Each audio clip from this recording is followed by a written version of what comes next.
Let's go, everybody. Hello, and welcome back to another very special episode of the LA Poker Roundup. It is July 23rd, 2024, and this is episode 47. And this week, as you can already see, we have a very special guest with us. We have Eugene Tito, local legend of the LA poker scene, third place this year in the World Series of Poker Mystery Millions event, and we will be talking with him about that crazy, historic, awesome run for the LA scene. Other things we have going on this week, though, is as always, we're going to hit up the results from the Legends down at the bike. And then also there was some controversy with a laptop on the rail, the WSOP main event that set Twitter on fire, and we're going to chat about that. Oh, yeah, that was fun. I've been watching freaking videos and interviews about that all week. And then after that, Derek had a really interesting tweet that a lot of people responded to. It was about making the main event coverage more mainstream again. And then we're going to talk a little bit about some changes to the bike's quantums in this series. Yeah, it was pointed out to me while I was playing this weekend, and I took a closer look. There's some really interesting stuff going on. And then we'll close out with the weekly roundup as usual. All right. Well, let's just jump right into it, man. We have with us this week Eugene Tito, and if you've ever played in a poker tournament around LA, you've probably played with this man. He is a local legend. He's one of the nicest players in all of LA. I can honestly say that. And now has over 1.6 million in lifetime earnings across over 360 cashes in Hended. I mean, 360, holy cow. That is insane. And this year, as I already mentioned, he finished third place in event number 5, the $1,000 buy Mystery Millions, for what is his biggest score yet, over 400 grand. Congratulations and welcome, Eugene. Yeah, welcome, Thank buddy. you. Thank you for having me.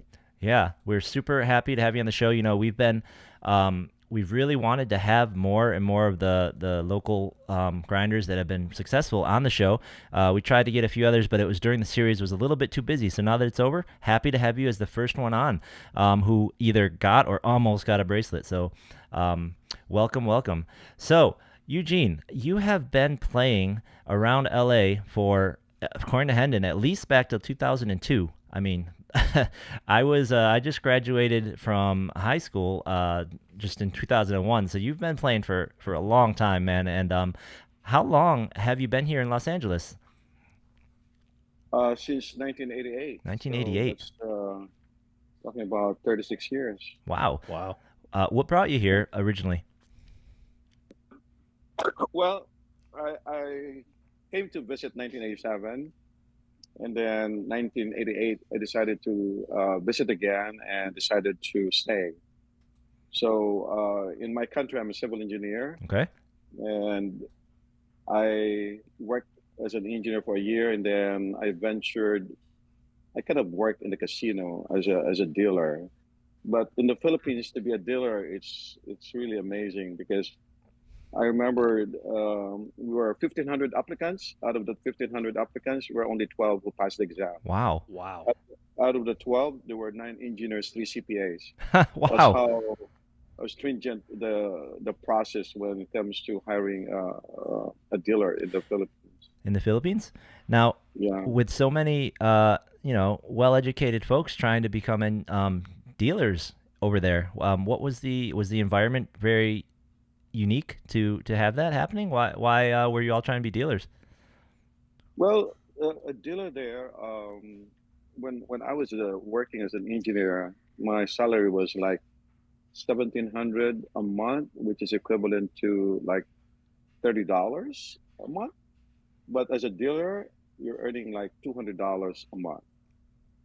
So that's the reason why once you once you work in the casino as a dealer, it's hard to get out because your salary is like 5 times as an engineer. So Wow. Wow, that's incredible. So, I think I have a clue as to the answer to my next question, but it kind of leads in. So, once you're here in LA or even back there, so then how did you get into poker? what happened was I kind of like visited, I think, Commerce at the time, and uh, a Filipino guy saw me playing cash game, and he advised me. I said, you know what? If you're gonna play poker, first thing that you need to do is you buy a book about poker. So that's what I did. That day, I bought a book. I think the author was Tom McEnvoy, if Mm-hmm. I'm not mistaken. So I start reading.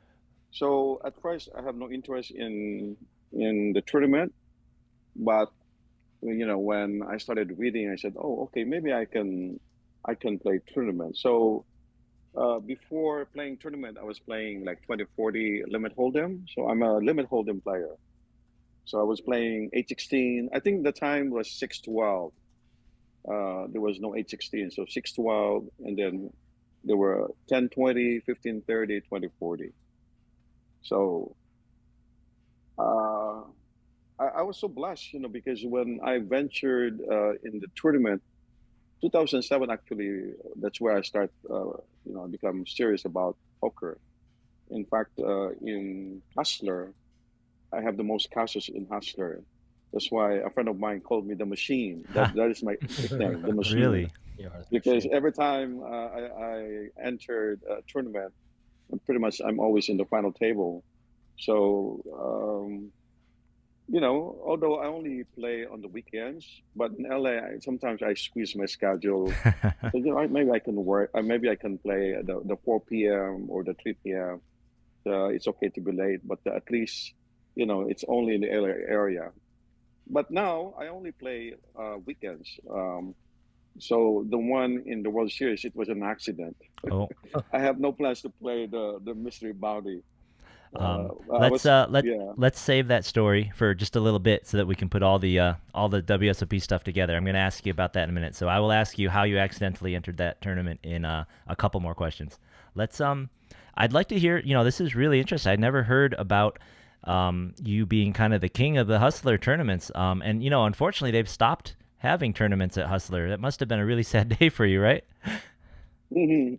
Well, um, I guess you know I know Normandy used to be Normandy. It's Lady Yep, Luck. I lucky think that's lady. Yep. where the Dark Lady. That's Yeah. where Yep. the They moved tournament them. is now. Eh, They move it there. But again, my friend was telling me, "Eugene, you're the machine. Every time in 1 week you have four final tables." So that's really true.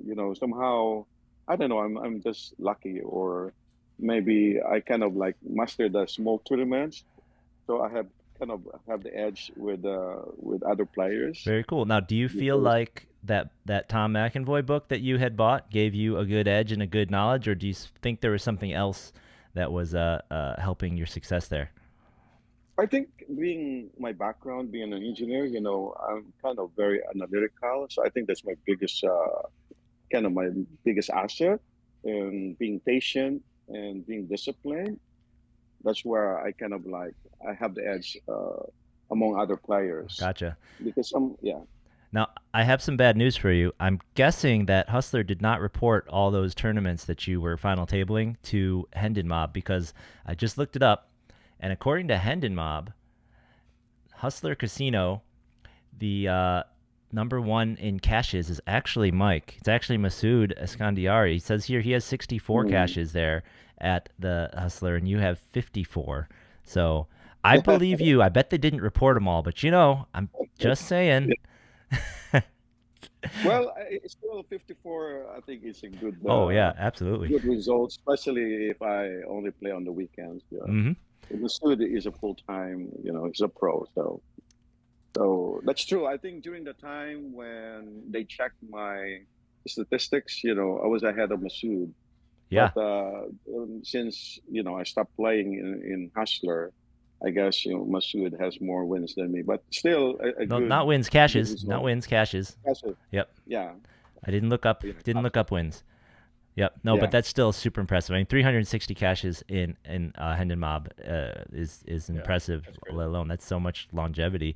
Um, so you mentioned that when you're playing in commerce, a Filipino person, some dude, I don't know if he was your friend already or not, kind of mentioned you should do some studying, maybe mention tournaments to you.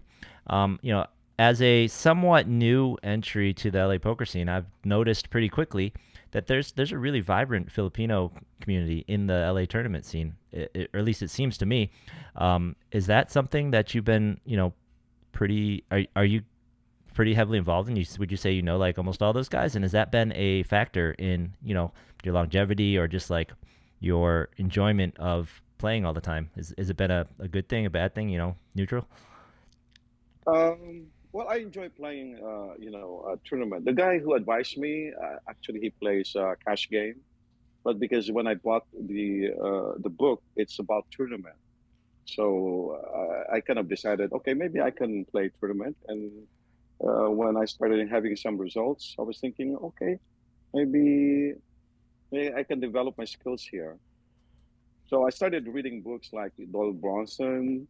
The one that I like actually is Barry Schulman. A very simple book, but a lot of stuff there. Only 52 pages, but I learned a lot. Very simple, but you can learn a lot. Gotcha. Very cool. So, you know, you mentioned now let's zip forwards to this year. You mentioned that you didn't even mean to play the Mystery Millions. So, what happened there? What's the story with that? What happened was I was scheduled to go to the Philippines June 7th. So I was thinking, I talked to my wife. I said, you know what, hon, maybe I can play one tournament because I work full time, so I can only play on the weekend. Yep. So I was thinking, okay, last day to qualify is I think I think that was It Sunday. was Sunday, yeah. So yeah, so Yep. They made it Monday hard for was us this year, Eugene, us working folks. yeah. So I was thinking Monday will be a good problem if I return on Monday, and then Tuesday will be a very good problem because it's going to be a final day. Right. So that's what I did. So I was thinking, you know what? Since my mom's birthday is June 3rd and she's in heaven, as I was thinking maybe it's good. It's a good day for me. Hmm. Yeah. So that's what happened. Wow. Wow, that's Yeah. fantastic. So, you had a trip planned back to the Philippines. You weren't even going to go to the World Series and do much, but you're just like, let me just fit this. Let me just fire one bullet in here. Let me just play once. Yeah. Oh, that's so And the amazing. funny thing was, when I was in the first day during the dinner break, only have six times the big blind. I have 60,000, and the blind was 5, 10, 10. Wow. And I told the table, the guy in seat nine, I said, "Watch me." I said, "I gotta win the tournament." I said, You called your I'm shot. short stock, but I'm gonna tell you, watch me. You're gonna see me. I'm gonna win the tournament." So, well, third place is like a winner. So, Oh, yeah, absolutely, man. That was fantastic. That's really cool. I bet that guy said, "Yeah, right. You should have gotten some odds, man. You should have taken some bets." Um, mhm. so speaking of that, this isn't the first time you've made a really deep run. I mean, this you've I was checking your Hendon out, and you won a over 1,500 person LAPC event back in 2009. You got second in over 1,000 entries over in the Windfall Classic Championship I see in 2019. And now this, we talked about this on a previous episode. This Mystery Millions was what the fourth or fifth biggest tournament like ever, Derek, something like that, wasn't it? Yeah, It's in the that was a top big 10. one. Yeah. Yep. So this was one of the biggest tournaments ever with over 18,400 entries, and you got third in this. So, the people want to know, what is your secret? What is your strategy when you approach these really huge fields? Well, normally when I'm new at the table, I normally observe. Normally I play, or sometimes I listen to the music, but no, that time when I joined the WSOP, I was really focused. So I observed the players who among are quite aggressive, who among are passive, who among the loose, and though at the same time I watch the way they play the chips, whether they're interested in the pot. So pretty much, I kind of stay focused, and the good thing is I put all my chips with the best hand. So never had a bad beat, but every time I put my chips, I have a better hand. That So happens with with you a lot. That happens with you a lot, Eugene. I noticed. You're always getting it in good. you know, If I'm getting it on with you, usually I'm gonna be in pretty bad shape. well, yeah, but that's most people have a better hand than you when you get it all in, Derek. This is true. This is very true. But especially Eugene. I remember when they talked with Raymer about his main event when he said something along the lines of, I never received or gave a bad beat like the entire time. So just always getting it in good and just holding. So it sounds like, uh, a lot of people get it in good. They lose. They complain a lot. Sounds like you held pretty for a very long time there. How do you, how do you keep your attitude good and your, your spirits high? You've been playing for well over 20 years. How are you still here, right? And still such a nice guy, still have such a great attitude for the game. How do you keep your mental game good? Well, I guess like the one in the World Series, the final day, what I did in the morning. Normally, I start with prayer. Then in the morning, after prayer, I do some exercise. So that day, I went swimming, and then from there, I went to a massage, and then after that, I went to eat my lunch. So a lot of times, it's really something that you have to stay focused and you need to be disciplined. I always advise other players, they need to know the numbers, the groupings, the probabilities, because a lot of times, some people I kind of like, I met them and they've been playing for many years, but when I ask them a basic question, they don't know. I ask them, let's say if you have suited, what's the probability for you to flop the flush on the flop? If you have a pair, what is the probability for you to hit the set?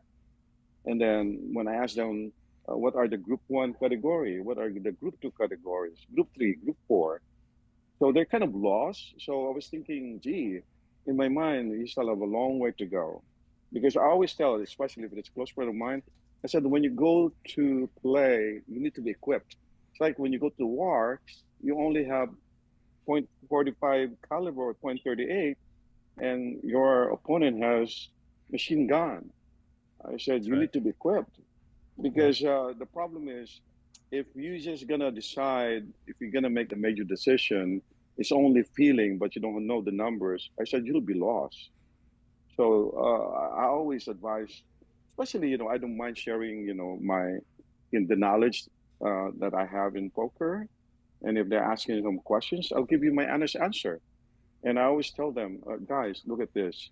Um, if you are playing with an advanced player, you'll be in disadvantage because if both of you are not running good, because that person is knowledgeable, Yeah. you'll be, I mean, you'll be outplayed by the person. And so the basic thing is know the probabilities, know the groupings, know how many outs, what is what percentage you're gonna hit it. You need to know the pot odds with implied odds. So those are the things that normally I advise players because I've noticed some of them, they just love to play, but they don't have any clue at all. And I feel bad, and I feel bad for them because, Yeah. I you do too. know, the thing is, you need to be honest to yourself, uh, how good you are. I mean, how do you rate yourself? If you rate yourself five, then how would you improve? What you should do in order to improve your game. So I consider myself as like an advanced player because I Yeah. read a lot of books and I don't mind sharing that. So that's why sometimes in the table, sometimes they get mad at me. I say, Eugene, what are you doing? Why you keep on sharing? Why you keep on advising players? I said, well, for me, if you ask me questions, I'll give you my honest answer. Yeah. And that's what it is. Eugene, have you ever used the solver yet? No, but I know I have some ideas, but the only thing is, um, as long as actually I'm always open Mm. for learning, and that's how it is. Every day you can learn things, and so for me, I don't mind learning other stuff because I know there's a lot of advanced players. Yeah. You'll be surprised. Yeah. When you talk to them, they will say, "Oh my goodness." At first, I don't even know what is ICM before, and then you start learning it, right? Yeah. Right, right. But but a lot of players that I've seen in LA, boy, they're at loss. I said, Mm. wow. I said, Yeah. you've been They're playing, and blasters, then right? They are blasters. yeah. S- So I feel bad because I mean tournament is very expensive. It's very It costly. can You be. don't score. $400 here, $380 here. You just realize, boom, in 1 month you already spent what, maybe 5,000 to 6,000, Sure, That's right. sure, easily. right? Now, could you help us do a little bit of advertising for the LA poker scene, though? These players you're talking about, this isn't just like an isolated handful, right? What percentage of the players would you say kind of fit this description? And these are the people you see playing every week, day in and day out, right? These aren't just random someone you see one time and never again. These are the Yeah. regulars that we're talking, right? Like, what percentage of players would you say are playing really just by feel and just kind of by experience and their guts? Maybe 80%, Eighty maybe a little percent. bit high. Yeah, maybe I, a little I bit agree. higher than Wow. 80%. All right. I agree. There's only few that I know that when you talk to them, they know the stuff. But when I ask them, what is the probability for you to flop the flush? They say, I think 15% or 60%. You Wow. know that They the think it's person has no 15%. idea. Yeah. So you Okay. know that that person Short has no duck. idea. The short duck. So there was one It's harder to get a Chinese flush short lady duck. that approached me. I think last 2 days ago. In fact, she called me.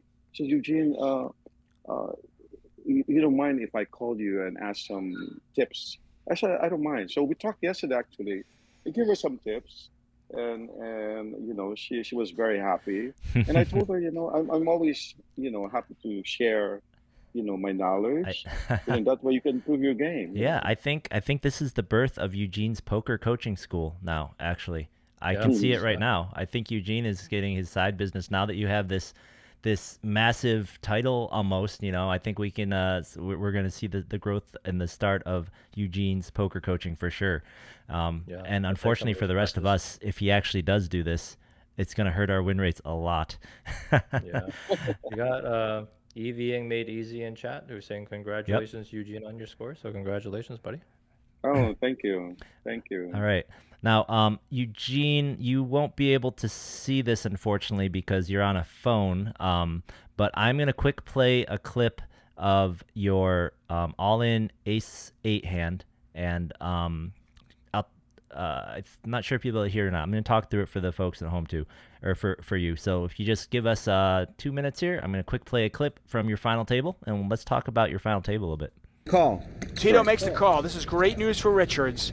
Richards on just 3 big So blinds this could is ladder Eugene up. with We're ahead. four-handed. Diamonds, He is the ace eight, second from Jack bottom nine of in the diamonds, chips, ace eight of hearts. Jack 9, I with need an Trainer ace. having a massive The guy chip who's lead. the guy Eight of who hearts. is a short He's got stack, like- Jack 9 of diamonds. So we won't. He has 10 times as Yeah. many chips as everyone else, What? as anyone else. Jack 9 of diamonds have And he ace had 8 of just hearts. raised enough to put everybody else all in. His facial tick, I knew.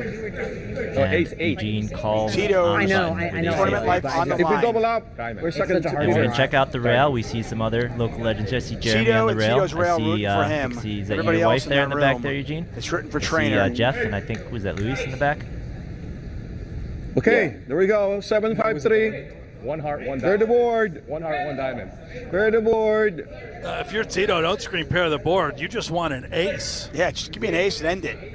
We got the Put the announcer ace of saying spades you're out not there being and be greedy done with enough. it. Clear the board, Saying low you shouldn't ball. be calling the pair of the board. You should be There we calling go. for an Clear ace. 5. 5 of spades. But you knew it. Trainer A 5 game. You knew it was happening.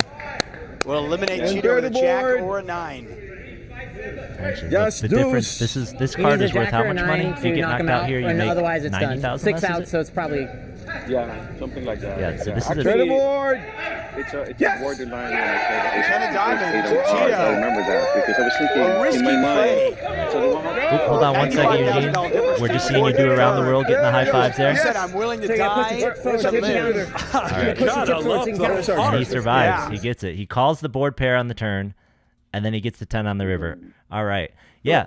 So this was the hand I picked from the all-ins and the highlights I saw because I thought it was really interesting. I would like to hear your take on making that call and making that play. And yeah, it was the pay jump. Do you remember? Was it? It was. I think the announcer said it was around 90,000 or 100 grand for that pay jump, right? correct. Okay. Like 100,000. Yeah. If you could walk us through or give us your thoughts, I'd love to hear them. Okay, I've noticed the chip leader. He knows his stuff. So what he does, he just shove and shove. So I knew against random card, ace 8 of hearts is really a big hand. So I was thinking in my mind, if my ace 8 of hearts against random card, if I survive here, I'll be the second chip leader, and I'm gonna have a minimum of third place. So in my mind, this is a third place money minimum if I survive. So of course, the other two players, maybe they're praying that I'm gonna get busted, because there was one player that has like 15 million. Yeah, it looked I like have like you had 30, I think I have 34 million 36. or so, Yeah, 36, and the other guy I think yeah, had like 18 or 19 million, and the other guy I think had yeah. 44 or so.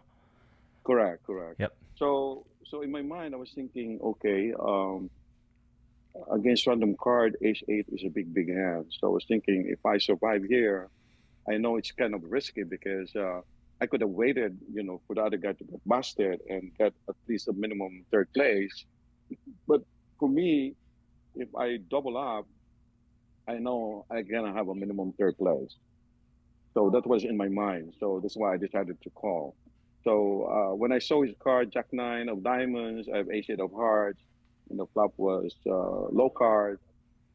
I know I was, instead of asking for an ace, I said clear the board. Just don't get greedy. Don't get And greedy. and then on the river, in my mind, I was hoping for a diamond, because if the Yep. diamonds, then we're gonna miss the Jack Yep. Nine. So when I double up, I knew I'm gonna have at least third place money, Mm-hmm. because I just have to wait for them to get busted, Yeah. and that's what happened there. Yep. So that double up puts you to what? Almost 90 million? Yeah, 85 million? 80 million. 80 Yeah, million? something like 80 million. Yep. Yeah, And then the other guys had what? 45 million and like would we say like 18 million and let's say 20 and 40 million roughly. So yeah, you're guaranteed pretty much to get third at that point. In fact, you're a strong favorite to get second, even with just that double up. Whereas before you were a slight favorite to get third. I think, right? Is that what do you think, Derek? It's kind of like in my mind when I see that call, I kind of feel like he's basically risking getting fourth for a chance to nearly lock up second. Now that's not what happened. Obviously, you can never lock anything up, but taking having double the chips of the next person seems pretty strong in that spot. I think the risk premium four-handed ace high, and I think Eugene, you've been playing with these guys long enough, right, to know the type of range that person is jamming with. So probably something like these kind of Broadway cards are in there. 100% is a good spot to take a risk. I mean, it's not just like trying to get third place money. It puts you in a good shot to win the tournament there, and that's like one of the best spots you're going to get four-handed. So yeah, 100% good call. I would take that call all day. Yeah. So that was my next question. Now I don't know if I agree with you. It obviously puts you in a position to start fighting to win the tournament. But this guy had 640 million to their. Oh, is that what the Yeah, was that the it was difference? it was insane. He had, right, Eugene. He had like 10 times as many chips as the next person, more than that, right? that's true. But I'm also curious. How much was the thought of making that comeback, fighting back, and getting that bracelet weighing on your mind, right? Some people will get to that point, and obviously guys like Helmuth and Negreanu, they'll be like, I don't care. I'm not playing for ICM. I'm not playing for third, fourth, second place. I'm only playing for the bracelet. This call is ahead. I'm getting the chips, right? Did any of that cross your mind? No, I was just kind of like do it one at a time. Normally, let's say in the final table, I was hoping, okay, let me pass the ninth place. If I pass the ninth place, okay, let me pass the eighth place. Mm-hmm. So I do it one at a time.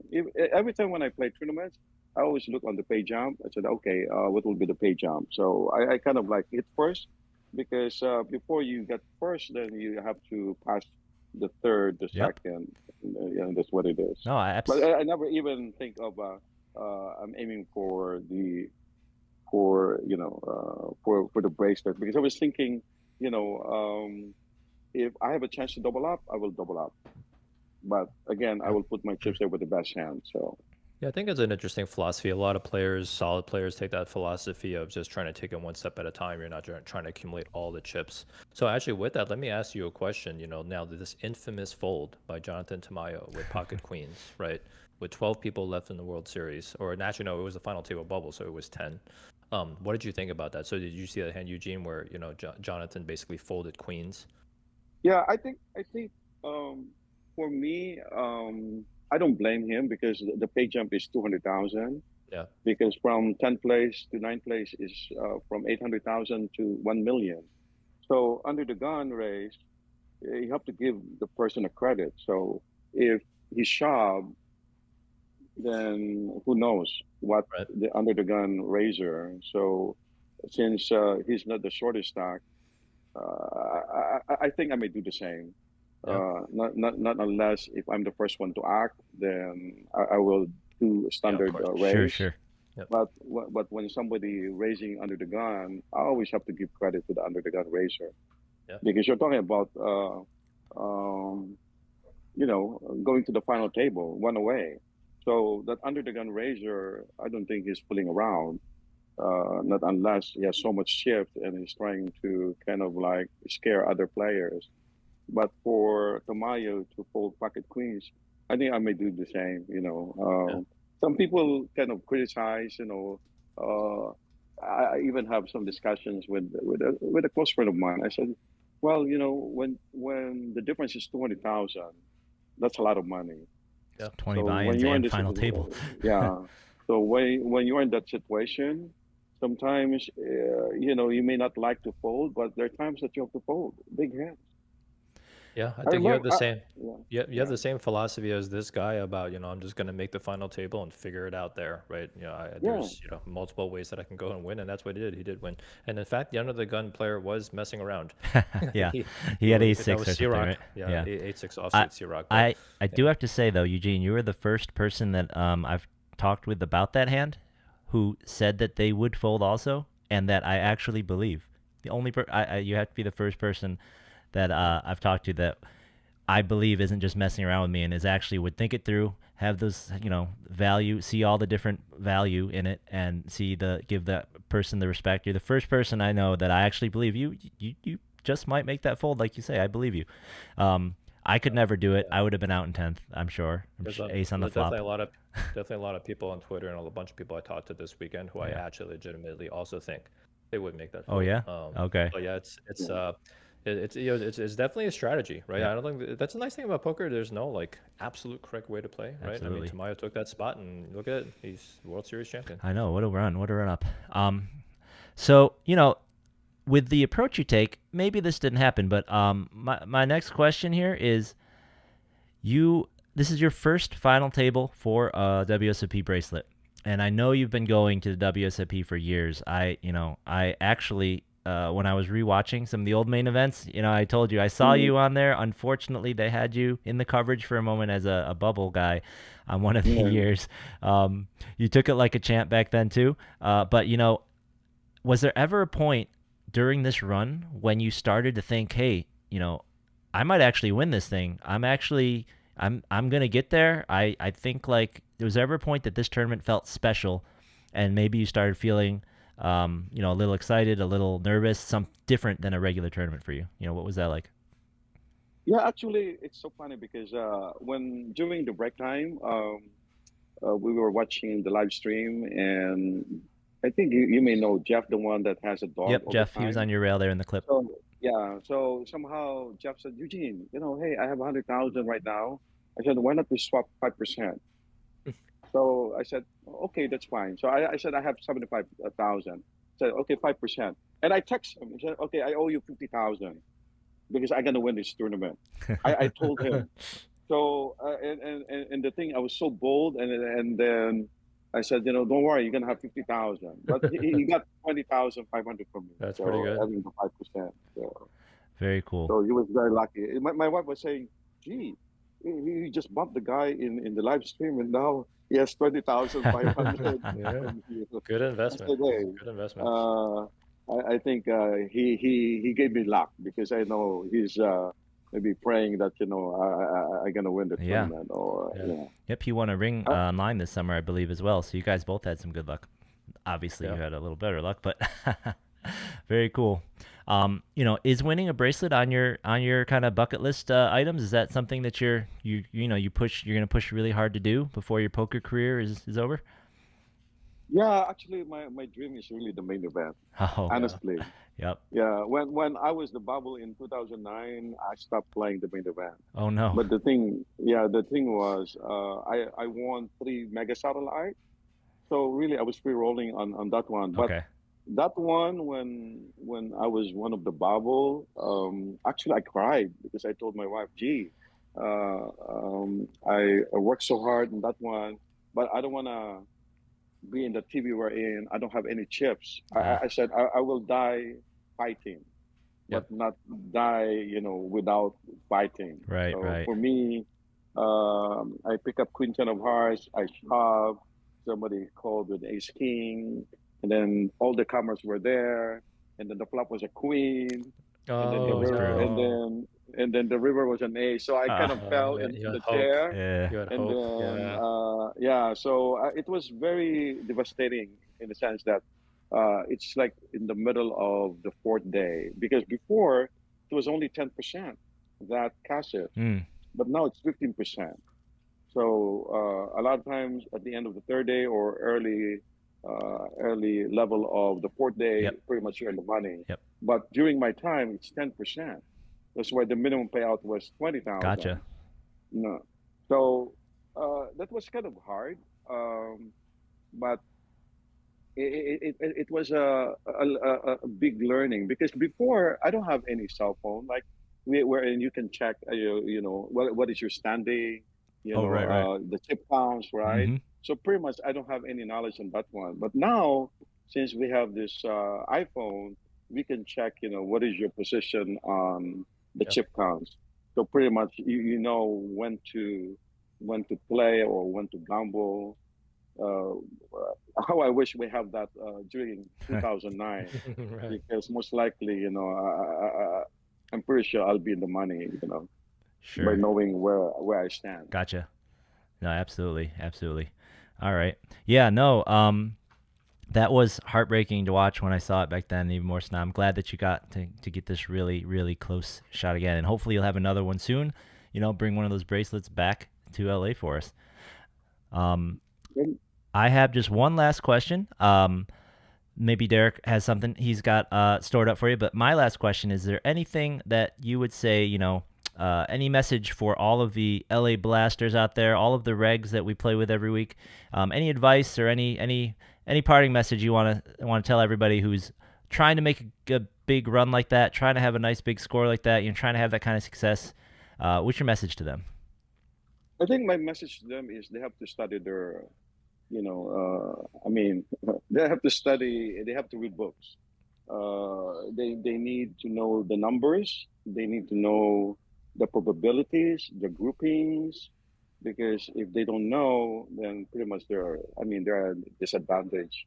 So for me, let's say group one, what are the group one categories? Let's say pocket aces, pocket kings, pocket queens, ace king suited. What are the group two? Ace king offsuit, pocket jacks, pocket tens, pocket nines, ace queen suited. So by knowing those groupings, if I'm the one, let's say you raise, and let's say you raise with pocket tens, and now I re-raise you, but you put me on group one category. So pretty much pocket tens may be to your disadvantage. You can throw it if you know the players. If the players is quite aggressive, and I put the guy on a group one category, even if I pocket tens, pocket nines, I may release it, because I know the probability for me to hit the set is what, 11%? To be exact, is 10.8%. So in other words, your probabilities to miss is a lot. It's so high. So a lot of players, when they have king queen suited, it looks so good. But when somebody's raised, re-raised, king queen suited becomes a garbage, because you may think, oh, maybe I'll flop the flush. But again, to flop the flush is less than 1%. When knowing the numbers, you will say, oh my gosh, Yeah, 99.2%, wait, I'm wait, gonna miss Eugene. it. It's 15% to flop a flush. I'm pretty sure. I've heard it's 15%, isn't it? No, no, no. If you have a student, if you have, yeah, some players, when I ask them, 15%. Yeah. So unfortunately, but again, if they know the numbers, then at least they can have a better Yep. decision, especially if you're Eugene, facing a Got major it. decision. Eugene, if you ever fold a group two hand to my three bet, I'm going to be very insulted. I'm going to be very, very insulted. Oh, would you be, Derek? Would you believe in LA? I don't know whether you have heard a player. I folded pocket kings 8 times before the flop. Eight Out of that times. 8 times, 8 times out of that 8 times, 7 times I was right. You know what? I believe you. I absolutely believe you. Because some players, they just play so face up that, yeah, I actually Right? believe you. Yeah. And it's so funny because I was playing at the Hustler. I remember that, and Marcel Sabag was standing, and the blind was 25-50. I was under the gun with pocket kings. I limped with pocket kings. Then Danny Morgan, He raised with 125. I said, 125. This guy, when it's a big pocket queens, pocket jacks, he will raise 4 times. But 1.5, I said, this guy's pocket aces. The other Yeah. guy, the other guy made it to 250. So I flooded at 200. So I put 200 more, and then Danny Morgan made it to 750. And the guy shoved, and I marked. I showed my card, Yeah. and then Danny Morgan called, and I said, "You want both of you have pocket aces," and both of them have pocket aces. Wow. Unbelievable. Yeah, Wow. and then Marcel said, "How can you mark pocket kings? It's only $125 buy-in." I said, "Marcel, it doesn't matter whether Doesn't it's matter. 125 buy-in, but if you knew that your opponent's Yeah, pocket aces, would you exactly. fold your kings?" Yeah. He said, "Well, you're right." The Yeah. people, sometimes they don't think of the others, the other opponent's hand. They always think of them, only their hand, without realizing, Yep. oops, this is. It looks like there's something wrong. Yeah. How come he's raising that much Right. only? Absolutely. Yeah.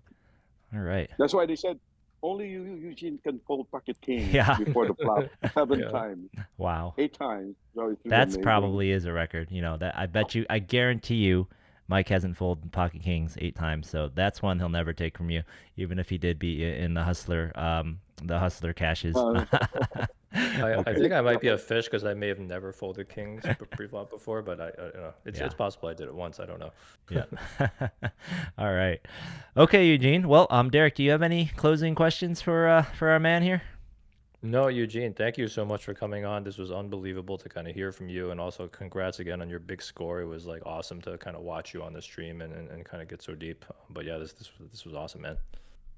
Thank you so much, and thank you for having me. It's a pleasure talking with you guys. Yeah. And any time, if I would love to share, my knowledge to other poker players. Mm-hmm. Yeah. And that's the reason why when they ask some questions, when they approach me, I always give them my honest answer. Eugene, you are going to get swarmed during breaks now. I know, now I that you've said know, that, yeah. you are going to get swarmed during breaks. I'm telling you, you're going to regret saying that. People are going to be bugging you. But yeah, no, the pleasure's been all ours, Eugene. We couldn't be happier to have you on here. And congratulate you. We would love.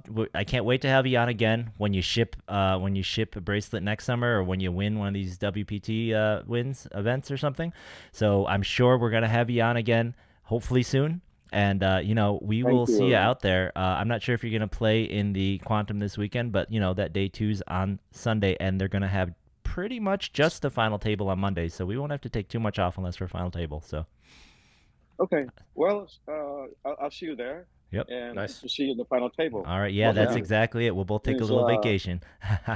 Since both of you are great players, so I have so Thank much you. respect on your play. Yeah, Thank you, us Eugene. as We well as appreciate for that. you too, Eugene. So, as we said, if you'd like to hang out, feel free. We're going to do the rest of our normal show and go over the results and talk about our topics. But I know you're a busy man, and I don't. You're out there at the bike. I wouldn't be surprised if you're going to go get some playing. So if you need to drop off as well, it's been a pleasure. Either whatever you'd like to do, Eugene. All right. Thank you. God bless. God bless. All right.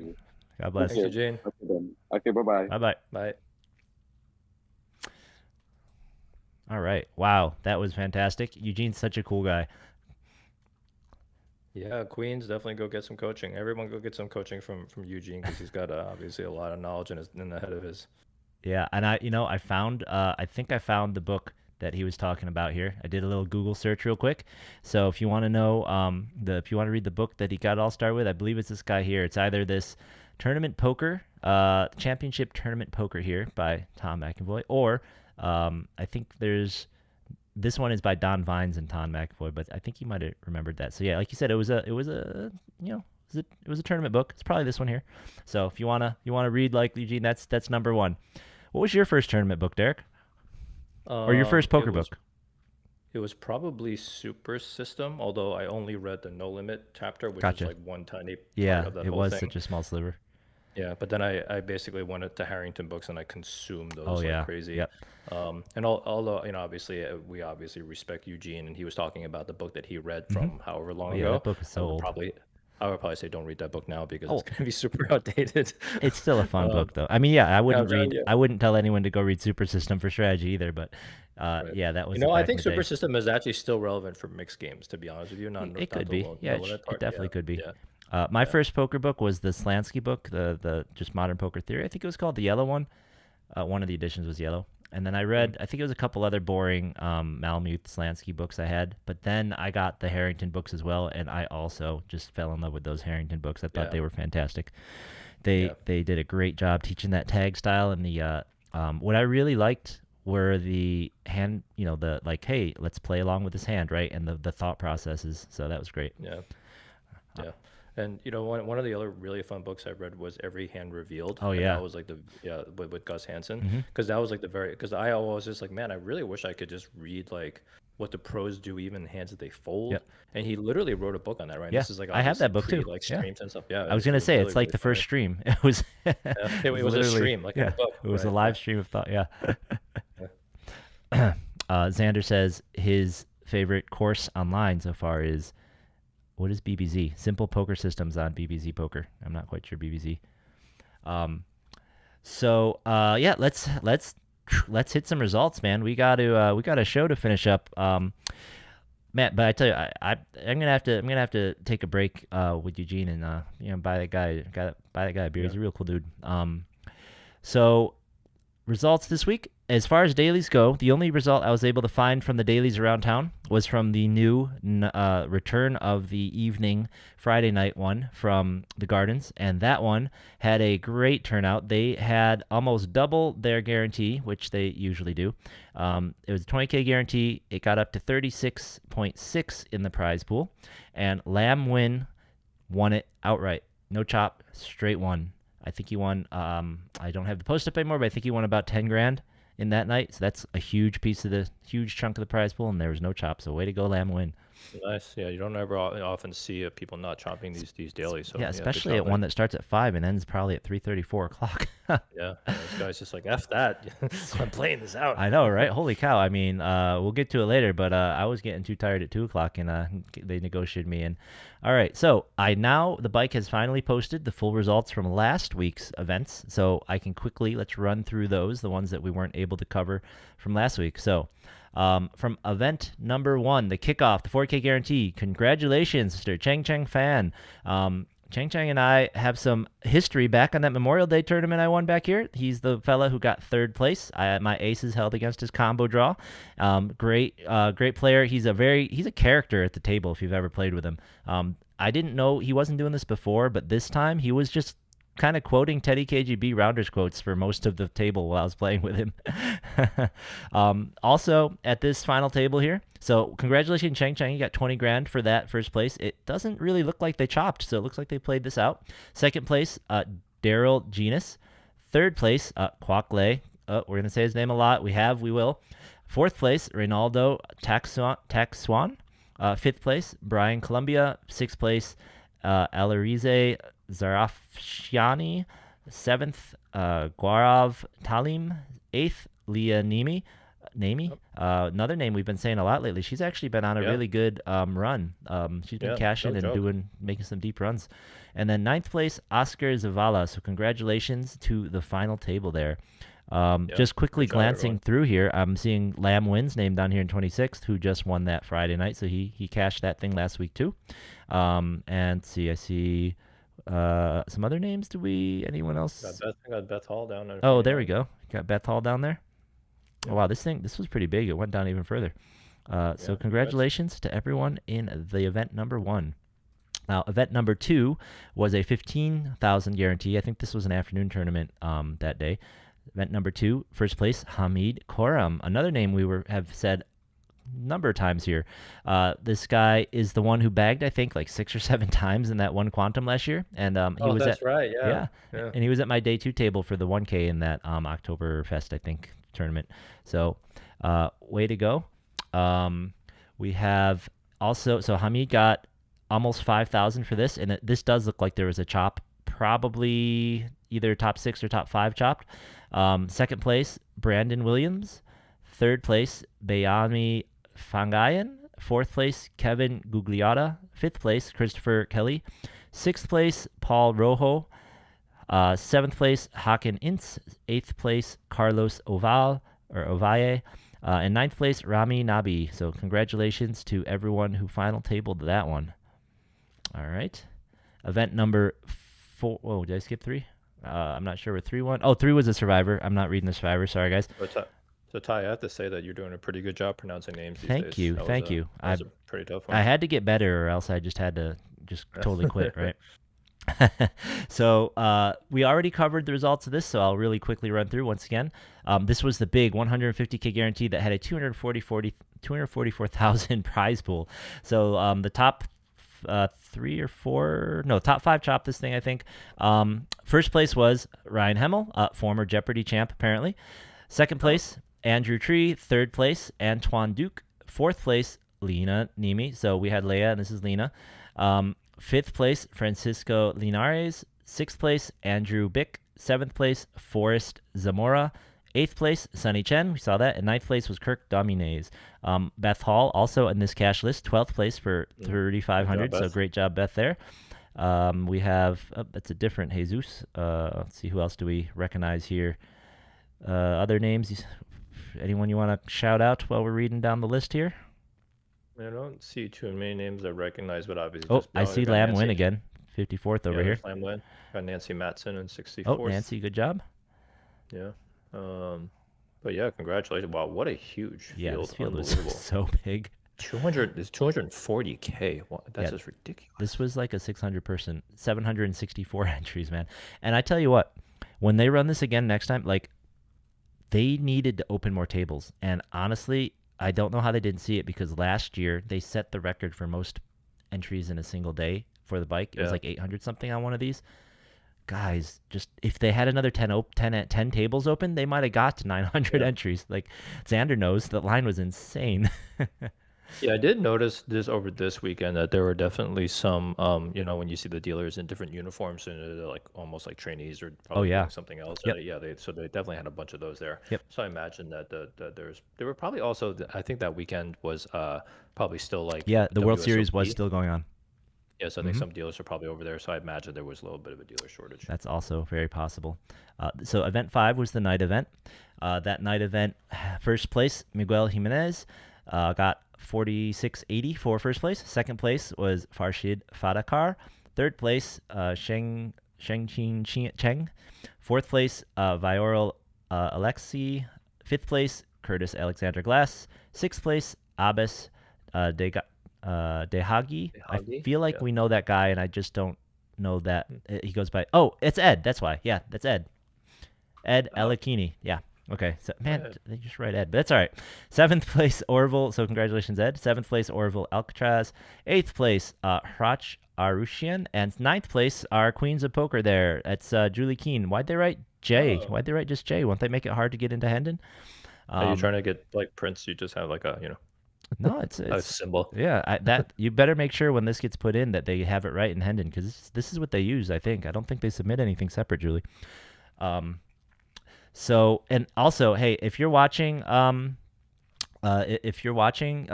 over at the bike, this, as someone who's trying to import your data, one of the reasons I'm waiting for it to go into Hendon, these PDFs, not good. You see me trying to highlight? I cannot highlight all of your results, and when I do cut and paste them out, nothing, like, I don't get them in a good format. They don't come out in a good order. If you want to make it easier for those guys and for me, do one big long column where I can just highlight them all and they come out nice. I can paste them into a spreadsheet immediately. So just that's my little request. If it gets slow to go into Hendon, I bet it's because some poor intern has to type everything in by hand. Just saying. All right. Anyways, next event. Event number 7, the Super Stack 75K guarantee, had a $106,000 prize pool, 333 entries. This was the Sunday one-day event. Winner was Mark Weinstein. Congratulations here. Oh, look, second place, Kwok Lei. Man, these guys are killers. And by the way, spoiler alert, Kwok already bagged the Quantum for this weekend twice on Monday, just in one day, twice. So congratulations there. He got second place. So that was 20K and 18K for first and second. Third place, Roscoe Hayden. Fourth place, Thung Hyun. Fifth place, Victor Kruglov. Victor, congratulations, Victor. Man, that guy's a heavy, heavy grinder. See him all the time. And then sixth place, David Reed. Seventh place, Ananth Anamale. Eighth place, Justin Bugnosen. And ninth place, David Deck. Oh, David Deck. love playing with David. Really great attitude when he's playing. It's good to see him final table. Way to go. So yeah, congratulations to that final table of the 100K prize pool Sunday event. Good job, everyone. And I really like these the little bicycle trophies. Yeah, I'm unsure which ones they're actually going to send because if you notice the picture, so they have the little bike trophy there, right, and then he's holding it. That was just the picture that was just the trophy for the pictures. They're gonna like get or send or order ones for the real people. Oh, so I'm not sure okay. what they actually take home. I'm gonna request a Poker one if they still have one in storage. I know they don't. I was telling you, he said they got rid of them. Jeff just like got rid of all the evidence. I'm gonna pressure them because I feel like they hit them. Yeah. We just absolutely need to win. Absolutely has to be the Park West Poker Classic. So event number 8, the bounty event, was the afternoon tournament for Sunday. Congratulations to Sarkis Zerzizin. Second place, Philip Ware. Third place, Edvin Sedagian. Fourth place, Bayani Fangayan. Fifth place, Chris Green. Sixth place, Nadapong. Oh boy. That's a tough one. Yeah, that's a tough one. I'm going to try it. Saha Sak Monghan. That's pretty good. That's good as I can get. That's pretty good. Seventh place, Gabriel Okoye, which, if you recall, I believe we're going to read his name when we go over this weekend. Gabriel Okoye, 7th place. 8th place, Chong Liao, and 9th place, Tal Zur. So congratulations, all you. That's only one more place, so let's just throw Simon yeah. Turbiner in 10th. Yeah. Yep. Way to go, guys. All right. Now, they do not have the full results posted for this past weekend, but we do have from the blog results that we can divine. Let me see here. I believe this is the tab I want. So the final table from the Big Four is what they called it. They're trying to come up with something new. I think they called it the Big Four event. So actually, well, yeah, let's just go to the final table, and then we'll talk about some impressions. So the final table, we had Robert Tryon, we had John Padilla, we had GU, we had Samvel Gapoyan, we had Gabriel Okoye, who we just read in the other event there, Peter Spletstose, Calvin Cheng, Tian Yu Zheng, Kelvin Dolphin, and Rubio Hernandez rounding out the top 10. And yes, as Xander points out, a lot of new faces here for him. I think I maybe recognized 2.5 of these guys personally, which I think is fantastic. And let's talk about that in a minute. Let's go over now the actual results real quick. And Tanya Zhang for sure is a pretty good player that goes deep in a lot of these. But yeah, we'll definitely talk about how good it is for poker when we see a final table like this. Yeah, absolutely. So the winner, with the final 3 chopped up, Rubio Hernandez got the win. So congratulations, Rubio. He got the win at 88.8 thousand for this $400 tournament. Jeez. Holy cow. Didn't you win a $400 tournament over at Commerce last fall? Did I? Was that the one I won? Yeah. I don't think it was 100. This prize, the actual first prize was $100,000. I think you got a little less than 88,000, right? So holy cow, way to go! This is a fantastic turnout. Yeah. Second place was Peter Spletstose, and third place was John Padilla. So those guys basically chopped up even amounts after that. So congratulations to those 3. Fourth place was Samvel Gapoyan. Robert Tryon was 5th. Kelvin got 8th, and GU got... Oh, sorry, I'm reading this all out of order because of the way they posted. GU got 6th, and Tian Yu Zhang got 10th, and Gabriel got 9th. All right. So those are those results, and let's talk about this event, man, because we'll save these for... Well, they posted them. Let me just finish off the results. Hold on, bear with me. So also this weekend they had a Super Stack event going on Sunday during day 2. That was a $300 entry. Derek and I contributed greatly to this prize pool. So congratulations to Daniel Sandoval, this guy here, got the win and 14.8 thousand. Brian Pincus got 2nd. Wei Zhang Zong got 3rd. Stephen Berman got 4th. James Sander got 5th. Daniel Clements got 6th. Marcel Sabag 7th. Payman Taheri 8th. And Brennan Russell got 9th. So congratulations to all them. And then in the Super Bounty, we'll see a name you might recognize up here. We got Kevin Fan getting first, Kwang Kim getting second, myself got third, Aram Miktarian got fourth, Natapong. Is that okay? So now I know who it is. Anyways, I still can't read his last name well, but I know who he is. Nice guy.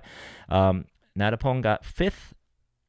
Christian Majdi got sixth. Shailesh Patel got seventh. Stephen Bean, Stefan Bean got eighth, and John Gogrieve got ninth. So congratulations to us, woohoo! And I gotta tell you, this guy, man, when we got down to when we got down to nine-handed, John Gogrieve was the chip leader, and when we got down to eight-handed, Stefan and Kevin were basically even in chips, being chip leader, and then when we got down to seventh, Kevin had all the chips. He had over a third of the chips when we got down to 7, and by the time we got down to 4, he had over 2/3 of the chips. It was insane. Wow. Yep. Yeah, it's upsetting to me that when I see the Poker Trophy spelled correctly here. It's very upsetting. It is. Yeah, it is. We've been yelling. I don't know. I tell him every time I go. I'm sure you do too. All right. Let's talk about this Big 4 event. So, big news, right? People didn't even realize it at first, but the Big 4 event, not a quantum. Very weird, right? For the bike, running a non-quantum. What the heck? I think it's encouraging. It seems, perhaps they are listening to us, and perhaps they are trying to sprinkle some, non-quantum events to appease us. And I hope that they're using this as a barometer, right, to measure how successful these can be, because this really does feel like, because you set the guarantee at 400K, so it's not fair to compare it to a quantum, but it feels like you're getting the same prize pool as a quantum without doing quantum things. Yeah, right? with a $400 buy-in, flat $400 buy-in. Right. Okay, so we'll see what happens with the 500 this weekend. But just saying, flat $400 buy-in. They had $700,000 the prize pool. They paid out $75,000 to double baggers. Now it's only 30 double bag bonuses they paid out, which is nice because they had 12 flights. Yeah, that's unbelievable, because usually it's like 25 to 30% of the prize pool is gone by day 2. So that was 10%. Mm-hmm. That's magic. Now it was a 1 in 8 to double bag, but sometimes these quantums are like that. Like 1 in 8, like these Mega Millions. It's not super easy double bagging those. Sometimes they do have ones that's like 20% to bag and you can get a lot, but like there are plenty that aren't. 30 double bags isn't that many. So the prize pool was still, and then here's another thing they're doing. I do not like this at all. They took out, so for all of their large multi-day events leading up to the Park West Classic, the top 10 are getting a free seat into the Park West Classic, okay? Taken out of the prize pool. So the top 10 are being forced to get a ticket to the 1200 Park West Classic. So that takes another 12,000 out of the prize pool. So that... You know what? That's for a good cause. It's for a good cause, but like, come on, if you're going to promote like that, just make it an added to the prize pool or something. Like, most of us are going to play it anyways. Don't just shoehorn it in there and force it. Like, I don't know. Sure. I don't like that. You know what? I think if you end up, piling in some, non 1K players into the 1K, that's always a plus for me. Yeah, but I mean, this is the only smaller event that they're giving the seats out with. I get what you mean, though. Because they're going to do it for the next quantum. And then they're going to do it for and like those are going to be bigger events, honestly. But in any event, it was still big. Like that's still over 600. It's like 630 K in the prize pool for this $400. Like I said, first prize here was 100K in the $400 entry. And an interesting thing that Anthony Patessa did was he slapped up the payouts for an earlier quantum from a different series that had a similar prize pool. And it's very interesting because that prize pool, it actually had less of the money going to day 2, right? The prize pool was actually similar, maybe even a little smaller going to day 2, but its first prize was like 120K instead of 100K. So it's really weird how the calculations happen for the quantum prize pools and whatnot. Like, it's weird. It's weird. I don't want to miss this, but Xander was asking in chat, curious how you guys felt about the timing on the levels for day 2. So I think Ty can answer that question. I busted out pretty quickly. But yeah, Ty can probably sure. No, I definitely have thoughts, and like where I hope Jeff's listening, and I have my idea and take on it. I'd like to hear your take on it as well, because I don't know about a theory, but here's how I felt about it, right? So I said this while we were playing. When you look at the structure sheet, and actually the structure sheet just stopped before we even got many levels into day 2, and they didn't publish the full structure out. But it really felt like the structure was nothing more than like the structure for their 1 days, like for the 150K 1 day or something, and all they did was change the timing of the levels, which let's talk about that next. The way that they do their timings for the 1 days or for even multi-days, where it's like they have a certain length of time for the pre-reg and then different for after, and it's shorter for after. But let's not talk about that. So it felt like they just used the same levels as they do for a 1 day, and in 1 day it feels like, hey, get the heck out. We're done. We need to leave. We got your rake. We have to finish this before tomorrow. Let's get out, right? Now, they gave us 40 minutes per level. Now, to me, that felt lazy. I think that feels lazy, and hopefully this is an experiment and they can tweak from here. What I would have really liked to see, and now I didn't do the homework to get out a really good structure and hold it up next to it, because, one, they didn't post the whole structure, like I said, but there were definitely levels being skipped, because once we got into day 2, we were in a situation where pretty much the blinds doubled every 3 levels, and I've complained about this before. I'm pretty confident a good structure does not double every 3 levels. We do not go 10, 20, 15, 30, 20, 40, right? That's not every 3 levels. You shouldn't be doubling. Now, the problem, it's good that they did give us more time, right? So that was okay. But as I was playing and you looked up, from the beginning of the day until there were about 25 people, Frank's in the chat, he can kind of attest to, right up until they got down into the 20s, and that we started with 230. The average stack was like 15 big blinds, maybe 16 to 12 big blinds for the entire day until they got down to 20. Once they got down to 20, the average stack was closer to 20 big blinds, 21 big blinds. But for all the rest of the day, that average stack was very low. And that's brutal. Yeah. So here's, and I understand they need to finish. They finished, and they finished their chopping negotiations and whatnot, and they were out of there probably. They were still there until at least 11. So it turns out the structure actually wasn't too wrong, so to speak. Like, you don't, a $2-day $400 tournament, you don't necessarily want that going till 3 a.m., right? But on the other hand, I have to think that this turnout was way above what they were planning for. I mean, this is a massive turnout, right? It was the turnout that maybe caused it to go so long, because basically it's not well structured if the latter third of day 1 and then like the first 2/3 of your day 2 is 15 big blind average, because I mean it was just a complete and utter crapshoot. Yeah, in the beginning of the day, you guys were all just like, I came in with a lot of chips, so I didn't. My table was actually really deep, so we didn't see that effect as much. But just looking at the average chip stack and the blinds, like that's what it was. Now, my suggestion, seeing that it ended at 11, I can't really suggest like, hey, you should just keep adding a bunch of 11s. But I have 2 suggestions, right? The first suggestion is, instead of doing 40-minute levels, add a bunch more levels in and have the shorter levels, because if you look at, say, you just take it to like 8 p.m. and at 8 p.m. the levels, you say, well, at 8 p.m. the levels really need to be, I don't know, 60, 120, or we're never going to get done. Okay, that's fine. You could do that by 40-minute levels, or if you did twice as many 20-minute levels that were a little smaller, that helps so much, because when you're increasing the blinds by like 33%, in a level, like the strategy is just so bad, because as a short stack, when I go to steal the blinds, I steal my blinds, and then the very next hand they go up 32%. I'm screwed, right? I don't have time to start planning. It's not gradual. I don't have the ability. Like, it's much better for me. Like, I don't have that weirdness where it's like, okay, the blinds just went through me. I'm a short stack. It's like, well, I can risk my stack to win what is going to be like a blind and a half by the time the blinds get to me, as opposed to 2 blinds if the levels went up a normal amount, right? So my strategy is so weird. The jumps are definitely not great, but I'm also going to say that you get to remain at a level for twice as long, right? So an extra 20 minutes is probably whatever that is, like, 10 hands, maybe 1.5 orbits or something.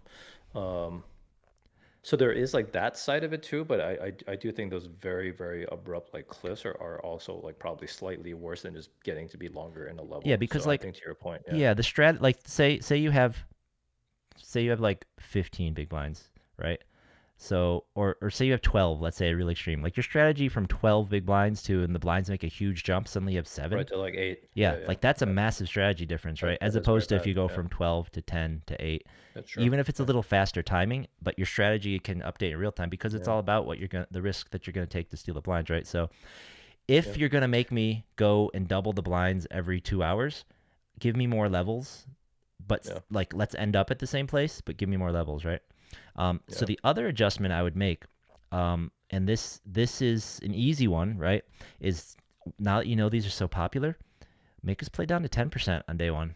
You know, if they're incredibly popular, you can get a little bit of that double, like what the World Series does. Let us cash before we bag on day one and play us down to whatever a particular level to 8%. Because like with them running so many of these flights, like I bagged up on that Friday when we played, Frank and you and I. When Frank and I bagged, and we registered for the afternoon flight, and we were able to play the afternoon flight as well in the same day.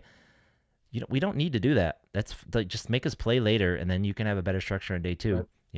It's such a niche case to try and recapture people who are doing that anyways, and like there's no reason to there's no reason economically to try and capture people who are doing that. So just make us play a little longer. Start the afternoon flight maybe just a touch earlier, so they don't have to play quite as deep or whatever, or whatever. Make the final flight a turbo so that one gets done earlier or something. But just make us play to a smaller portion of the field, and then you can maneuver more with that day 2 structure.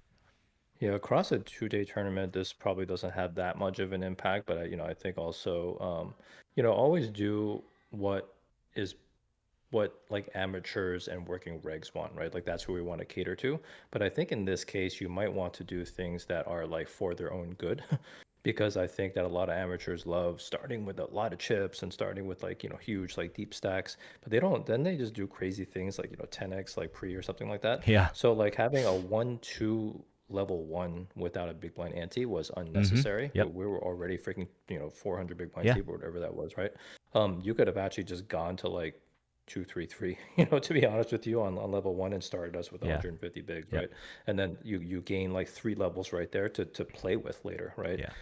So like basically I'm saying it might have been better if we just had flat 25 to 30-minute levels all the way through. That I agree with as well, and fit more levels in.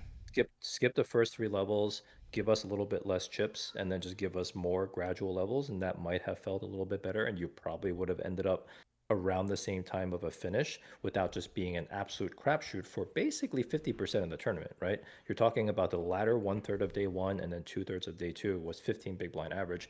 Half of the tournament was literally just a crapshoot, so that's not great. Yeah, yep, and I mean, I would still start at 1-2, but if you subtract the time, so that's the other thing, is the early rounds, while Reg is open, they make the levels longer. And this is something the Bike does. This is something that the Gardens does. They have longer levels. This is something Lucky Lady does as well. Longer levels while Reg is open, shorter later. I think that's completely wrong because typically when Reg ends, especially in these bigger stack tournaments we're talking about, Reg typically ends with people still having over 30 big blinds. No, look, this is the thing. I'm almost certain of this. The people who want to be deep, that want the stacks, the people you're saying, if you start casual, especially, maybe if it's a weekday tournament, you need Reg to be open late enough for people to get there. It's one thing. Sure. But for a weekend tournament, the people who want to come, the recs that want to have fun, I know because I show up first level no matter what. Yep. They're going to show up when the tournament starts or in the first level. The people you're trying to capture with the late reg, the re-entries, the multiple bullets, those are people like you and me. Those are people who are closer to pros or much more serious about it. Yeah. We'll show up whenever we have to, and also we'll buy in shallower, especially to a lower buy-in tournament. So you need to leave registration open until we have 20 bigs at the most, like 18 bigs. Close reg when you're at 18 bigs or something, Don't close reg at 35 big blinds after like 4 hours of registration being open when you had us at, like you said, let's skip the first level. We don't need 40-minute levels in the beginning. People are going to show up right at the beginning and play all those levels no matter what. Leave reg open, and then you'll still have the same amount of registration period if you let us buy in until we have 15 bigs. Look, if David and Rudy and you and me, we show up and we're still there and we aren't in yet, we're going to buy in for 15 bigs because now the later in the tournament's better, right? Yep. So that's right. And if you get us in there short instead of 30, it's harder. It's a little hard for me to bust 35 big blinds, but if you make me buy in at 20, I'll bust that. I'll rebuy like 3 times in a level, man. Right. It happens. So look, that's I mean, the thing.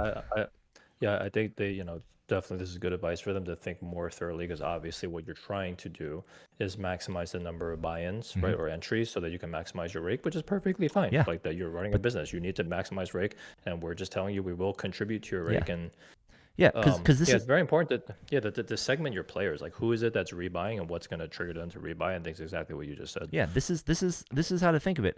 If you're worried about the guys like, oh, they want to play deep, oh, they don't like, they're not going to re-enter if it's 50, they don't want to do this. The people you're talking about are almost always coming to the casino with, I'm only going to buy 1 bullet in their mind. Maybe they'll buy 2, but in their mind, they're coming, they're going to fire 1 bullet, and that's it. So you don't need to worry about the other stuff for them. And not only that, they are also the ones that complain, because everyone complains about how turbo it was in the middle.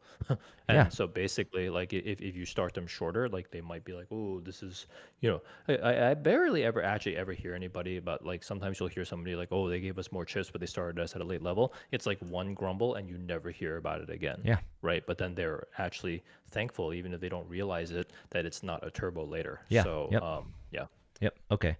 So that's our 2 cents. We'll talk about that again probably the next. You know us. We do that every structure. All right, man. Whew. We gotta get to the next topic. So next thing, let's talk quick about. Congratulations, Scott Seiver, Player of the Year. It was actually a really tight race. Like, wow. Yeah. I think the changes they made to Player of the Year actually were really good. It made it very exciting. Yeah. For those of you who don't know, his second place, I don't think it was even Osmus. I think it was Rocco. Yeah, Rocco had an unbelievable series, man. Yep. This guy. Oh, actually, Rocco, no, he got 3rd. Okay, but he was very close. It was very close. So, here it is right here. No, he did get 2nd. Yeah, so his second place finisher actually was Rocco and not Osmus, who everyone was saying was like head-to-head. So, what a race. I don't even know Rocco plays mixed games, does he? He did have a 7-stud thing in there, right? So, he plays a little bit. So, yep, congratulations to those guys, man. What a race. So close. I like these changes. Maybe they'll tweak it a little bit more. Maybe they'll change some minimums, change maximums. But I think this is a good system. Yeah, and I'm such a huge fan of like Osmus too, and just like his style of play, especially in the high rollers, and you get to actually watch him play. So definitely, check out some of the streams, because that guy will teach you a lot about poker just if you just watch him. Yeah, absolutely. He's definitely one of my favorites every time I'm watching those guys. I got, if I were a gambling man, he's the one I'd bet on. Yeah. Okay. Yeah, I actually bought a piece of him. He's like one of the few pieces that paid off for me on Poker Stake. Nice. Well, if I had bought on Poker Stake, he probably would have been the one. Okay, so the big topic though, from coming out of the World Series, the fallout from the main event, right? You know, it was congratulations all around to Tamayo, and it still is, but the controversy was this laptop and this man, if we can call him a man on the side rail, man, how unlikable did he make himself come off in this controversy? Seriously. But anyways, the controversy of this laptop, man. So for those of you who don't know, coaching on the rail has always been a thing at the main event file table. No controversy there. Everyone has their friends. Everyone has their coaches. For many years, people hire coaches. Everyone's coming out on tour saying, I do this. I coach for that guy. I help that guy. But what is the big hubbub this time? Well, everyone thought that laptop was just them watching the stream, right? But it wasn't. Check this out. It was some charts. It was some software. It was some, are they running some hands on some solvers back here? Are they doing they're doing real-time analysis and computation on the side on this laptop, right? And not just that, but it was very obvious and evident that he was going over there and looking at those solves, or looking at those charts or whatnot, right? So there was an outroar. Everyone, Mr. Keating, Daniel Negreanu, the poker community at large, not acceptable. Against the rules, potentially. There were announcements and rules made every tournament. They said players cannot use solvers or any kind of poker software during hands, during the tournament, in the tournament area at all, right? So it's kind of very gray in that way.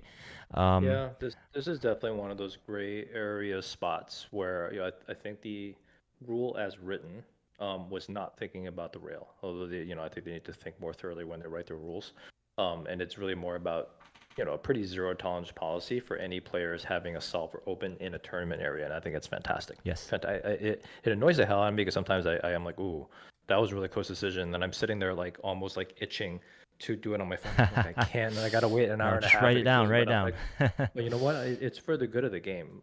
But that wasn't really meant for the rail, and it wasn't like Tamayo was going and running it himself. It was Dom, right, who was running it, and Right. he was like basically just like coaching. So basically, he was coaching Tamayo verbally with what he was running. Well, and for with visual solvers. aids in the solver, Right. or in the And charts. I also do want to make sure that we're differentiating between like RTA, Yes. right, which is real-time assistance, Yep. which is pure cheating. As one of the biggest issues with online poker is we think that everybody's doing RTA, right, and it's like super scary. And this is also why we do not want people fiddling with solvers underneath the table, because that could be an RTA like situation. This was also not RTA, but generally, like, I was put a big tweet about like why I was against it. Probably the biggest thing though is I don't even know how much of an edge Tamayo got from it in just like a single heads up Right. situation. Probably a lot of it was just instilling Yeah. confidence in him that he was making the right decisions. But really, it's just the perception of it, Yep. which is terrible. optics. That the perception is the worst thing, because you're going to turn off like amateur players who are already feeling that they're at a disadvantage to even more of a disadvantage if you think that pros are like coaching other pros on the rail, the World Series of Poker main event. Jesus, that's such a bad look. Yeah, absolutely. And that is really what most of the discussion has been about. Almost all the pros agree that, one, no one is accusing Tamayo of doing any RTA. He wasn't like Yep. playing a street, like looking back, getting this hand sign about raise, don't raise. He wasn't getting real-time in-hand assistance. But the optics of, and this, I loved this tweet by Greg Jennings, is kind of sums up the perception, right? To the left, this is Griff's rail, the man who had, I think, like 40,000 in Hendon earnings before this. And to the right, Tamayo's rail. It's like, NASA launch, command center. Greg Jennings, if you don't follow him, like follow me, because I'm the #1 memer. But man, Greg Jennings Yeah. puts up some like unbelievable poker memes. Man, this guy's funny. But really, that is the problem, right? The perception. And I think that's what there's to talk about. And this flows really into what your the next topic is you talking about making the poker more mainstream and trying to open that up. Yeah. This Right. perception is such a problem. It's such You're a sinking problem. it. You're like throwing an anchor around like the goal and throwing it into the ocean. Yeah. We always advocate, we've been advocating on this show about growing poker, about making it more fun, more comfortable for people, about making sure it's fair, right? And the thing is about this is everyone agrees it's a small edge. However, there is a little edge, being able to look at, even if all he was doing was showing him a chart, pre-flop range chart, and turning to the correct page for his stack every time, that still isn't really allowed, technically gray area, and it's not good. It's not good for the game. Poker has always been romanticized as like one dude or one player against another player, battle of wits. It's you versus me. We sit down. We're gonna it's gonna be our minds, or it's gonna be a stare down. It's individual game, right? Yeah. So when you go to the rail and you're looking at this laptop, and now we know you're looking at these nerd tools, right?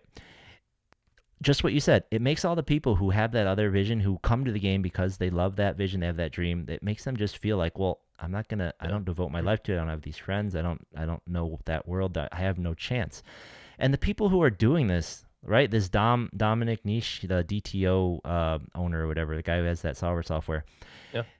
Honestly, this reminds me a lot of, it just reminds me of a similar kind of tone deafness as that Ben CB thing had. It's like these guys, they're gamers. They're looking for their edges. They get their validation from being good at poker, right? And unfortunately, in poker, we keep score with money. So if there's a way to earn more money, even if it's another, if I play the main event final table and I found this clever loophole and it earns me an extra $20 every time I play the main event final table, they're going to do it no matter what it looks like, because, man, I'm so clever. I found it out. I'm smarter than you. I'm allowed to do it. Screw you guys. I don't care what the long-term events are. I'm min-maxing for right now, and I'm maxing for me. Screw you guys. And in fact, Dom literally put a tweet out that was basically like, screw you guys. This is what makes money. I am winning. F all of you. You have, look at this tweet. The best part of having a piece win the main, who talks like that, is definitely the money. But the second best part is how mad the biggest dipshits on Twitter get when they see someone using a laptop on the rail. Dom's always kind of been like Yeah. this, and there was like a big hoo-ha with GTO Wizard, I think, before too. Competing with DTO Trainer, and I've used DTO Trainer before too. It's a fantastic tool, but yeah, Dom Yeah. definitely's got a couple of cogs loose or something And I don't have the in his other head. picture, but when they have a closer picture of Tamayo looking at the laptop and Dom leaning over, I mean, look, this guy looks, he looks like the South Park stereotype of the basement gamer. I'm sorry. He looks like he hasn't had a shower in weeks. He looks like he just crawled out of a basement, hasn't seen the sun in months, and he looks like he hasn't been out of arm's length of that laptop for years. And it's, if he's gonna call us all dipshits, I'm gonna call him a freaking basement dwelling nerd, which he's great at poker because that's what he does, which is great. But man, do you want anyone else to play the game ever? Ever?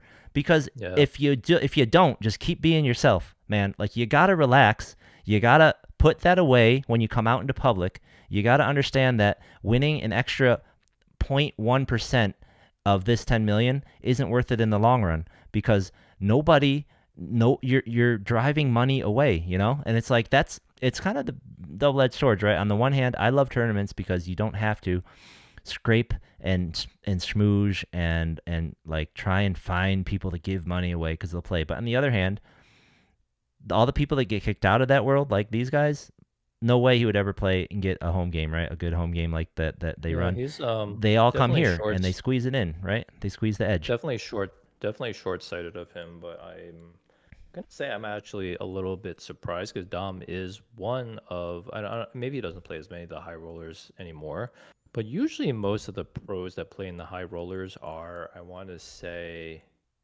um, almost like sharp cognitively and are just generally like aware, in the sense that they would never, like, they know not to tap the class, they know not to be short-sighted about goals and about the growth of the game, right? They know how to cater to whales and things like that. So it's very, very surprising that somebody of Dominic's caliber is like this, because this is very rare, right, for people at that level to be like this. Yeah. You expect that from like the $200 pros, Right. The guy who just If got you a wanna bad call beat them put on pros, him, right? and he's gonna just like call on the table and Right. just start spouting off. And yeah, and then like telling you how bad you play, right? But like Right. that's not that's not the high roller pros. Yeah. So it's very surprising to see Dominic behave Absolutely. this way. And to be fair, I don't think they cheated. I don't think they cheated by the books. I don't think I don't, congratulations to Mayo. And I saw a great post by him that actually made it sound like he found a tell that was huge in heads up, and that was really one of the deciding factors. But like, Yep. it's this response, this response of calling everybody on the internet saying, "Hey, that's not a good look, man. Like, hey, you probably shouldn't be like waving solvers around in the face of people while they're playing heads up in the main event. That's a bad look for poker. It's going to drive people." And then to respond like this, and this is one of his tamer tweets in response to people calling him out online, right? This is one of the tamer things, and I believe he's even deleted a few things. So I guess somebody's finally telling him, "Hey, man, you should probably, you have a business, right?" So, Right. like, that response is just mind blowing. And look, and I do get it. Just like with the other thing, if these guys, this is their life, this is their world, they are good at poker. They are the good poker guy. If you threaten them, if you poke at that, if you insult that, they're going to get extremely defensive, and they're not really used to being graceful and socially.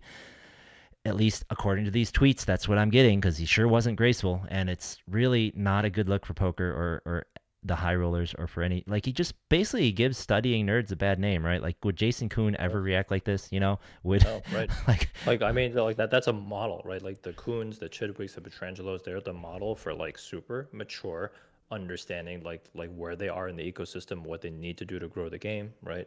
And they take things from a very academic perspective, but they don't go around like holding charts up, Yep. running around, like throwing it in people's faces, right? And Right. yeah, just super tone deaf. Yep. And to Xander's point, they did know they were exploiting a gray area. They knew Yep. they knew that Tamayo should not touch that computer and start typing. They knew all of that stuff, but they also knew that it wasn't actually against the rules. That the most that could Right. happen is someone warns Like them and says, "Hey, please close that." Sure, it's WSOP's responsibility to make it a little bit more airtight, but you expect this fucking behavior from Min the Master, right? You don't Right. expect it from Dominic and like Kuhn and stuff like that. So it's just a shame on them for doing that. Yep. So I mean, like me and Ty can probably figure out a billion loopholes, but you'll never see us take them because we're not like that. Right, exactly. I mean, it's just like, you already have 6 million locked up, man. Like, be an ambassador, right? Like, come on, Right. like play the game, as they say. And I think this dovetails nicely into your tweet. So if you wanna kind of give us the summary of your tweet, you had a really long, well written tweet here about problems with the main event coverage, reasons why we need to make, or should make some changes again, and what that would do for us as a game, right? Yeah, it might be hard for me to do this succinctly, but basically what I'm talking about is the growth of the game is dependent not just on like bigger prize pools and entries and players, which is mostly what we keep focusing and talking about when we talk about the growth of the game. Like, how do we penetrate more of the LA ecosystem or the Vegas ecosystem or the broader ecosystem to get more players to play? But there's this whole other aspect that's super important, and that's spectators, like people who watch poker. Because with enough volume of spectators, this is where you get to things like sponsored Yeah. tournaments and more sponsors coming in, right? It's a complete we're so far away from that thing right now because we do not have the spectators. So we have to do things to attract spectators. The real big point of my tweet is that we have to separate spectators from players. Like, you can't just think like, oh, I'm going to get people to watch poker who are going to end up playing poker. No, like, think about a huge percentage of people watching poker actually need to be people who kind of don't play poker. Yeah, Same thing with or sports, who will right? never Just- play high, who will never play professionally, right? Right. Maybe just like a home game here and there and just watch for fun, but Yep, mostly just they're just Zynga poker, railbirds never either at anything home, else. Yeah, right? absolutely. Or in the casino. So like we need to actually grow that segment. And then with that in mind, think about our flagship event every year, which is the World Series of Poker main event. Where is it? It's on Poker Go behind a paywall, but it's also this 6-hour stream per like episode, right? And spectators are not going to watch that. So it's almost like everything that we're doing right now around like poker content, or at least stream content for tournaments, is not catering to spectators at all. Number one, they're not going to pay. Number two, they're not going to sit there for a 6 or 8 hour stream. So we have to find ways to like basically cater to these people so that we can grow the game. And that was just kind of my point. And I did kind of throw a little bit of shade at the end there, and I didn't mean to. Well, I meant to, but I feel bad about it, right? Is that even for the streams themselves, Norm and Lon are just kind of not cutting it for live commentary. Like, they are the goats for like pre-recorded stuff, and they should continue to do that. I don't think anybody can do it better than them. But right now, like, it was painful hearing them commentate the main event, like final table, and thank God Maria was there for some analysis, right? Yeah, absolutely. And I think what you talk about right there really, and I saw a lot of other discussion about this, about that exact same segment, about the Norman, Lon, and Maria segments. And I think it will really benefit companies like PokerGo, like GG doing their streams, or like, they're going to do their CBS episodes, to really think about those two as split audiences, right? When you're doing the stream, you can think about the players, because the people watching a 6-hour stream, they're probably players because you have their attention that long. But we really do need, I agree with you, we really need that old ESPN style content. We really do need that stuff with more of a personal connection. Get some storylines. You really need the edited, shorter stuff, right? An hour and a half episode of World Series of Poker, it probably had only 10 hands in it. I mean, maybe 12. It was awesome. it was some of my favorite, watching of poker of all time. Like that's those are my fondest memories. And Lon and Norm's voice is buried in my head as the voice of Absolutely. poker. And right now, like they are doing it on CBS, but I don't even know when it actually airs. I've never seen a recent. I've never seen any of the more recent ones. I didn't know they did that on CBS. I haven't seen anything for this edited content. Where is it? I know that they like year? tweet about it, but it feels like it's 2 months later. Nobody cares at that point. So like that's what I mean, is like that right now, everything that we're doing is not. It does not seem to be thinking about spectators at all. So I'm hoping that like I tagged enough people, and it seemed like that tweet actually did get a lot of reach. I'm hoping that the Carrie Katzes and people at PokerGo and people at WSOP saw that, because they really need to reevaluate.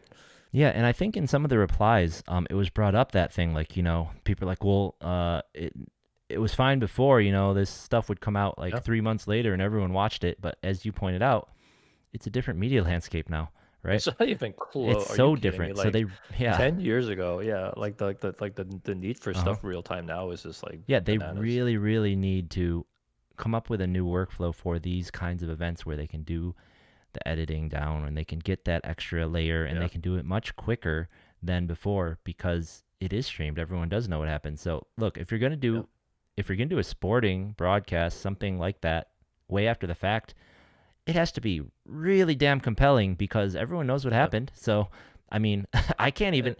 You can't watch a football game once you know the outcome. Like, it's only the super diehard fans can do that. You don't get people actually watching. So you need to be able to do this. There are some pretty good examples right now. Like, so for especially for, I know at least for the NBA and for the NFL, I'm not sure if Major League Baseball has this yet, but they after the game is over, they put like something like a 10 or 15 minute like free clip on YouTube that's basically like the entire game except cut down to like a certain number of plays, right? And I can watch it, and it's not like, so people are like, oh, they actually show highlights on, the poker. I'm like, I don't mean about like fractured highlights. I'm talking about they actually like played back the whole game but just shrunk it down. Like, that's an option, right? So after a 6-hour stream, have somebody very quickly edit it down to interesting hands, maybe throw a couple of interstitials in there, right? And then make yourself a little 1-hour episode that's meant for free on YouTube for spectators to go watch, right? Like, that's an option. So I mean, I'm pretty sure that the media experts could have more ideas than I can, but right now what we're doing is so off. Yeah, and just thinking, like, depending on the way they're doing the coverage and the footage they get, like, one thing they could easily do, right? Event's over.